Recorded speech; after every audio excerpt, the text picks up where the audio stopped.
Protesters across the globe are preparing to rally against genetically modified food giant Monsanto. Hundreds of cities in over 50 countries are expected to take part in Saturday's march. The previous international protest last May gathered around 2 million people together. The marchers are calling for a permanent boycott of genetically modified foods and harmful chemicals. Monsanto is also blamed for polluting the environment and trying to improve its reputation by falsifying safety reports. But the company insists it's playing a key role in feeding the world's rapidly growing population. But Jeffrey Smith, who has written extensively about the dangers of GM foods, begs to differ. Used to be a normal banana.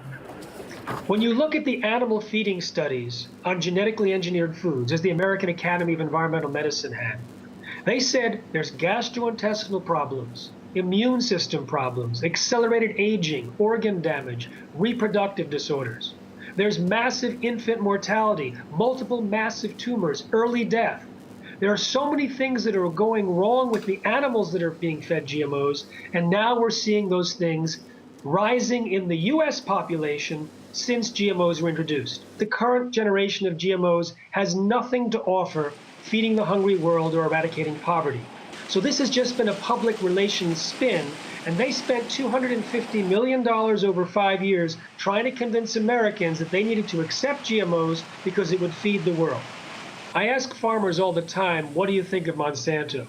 Even those farmers that use Monsanto seeds often hate Monsanto or fear Monsanto or both. So that's why Monsanto has been continuously voted as the most evil company on the planet year after year with stiff competition. And we'll be closely following the crowds taking to the streets to protest against Monsanto on Saturday, bringing you opinion and analysis on air and online. Why does global business risk global health?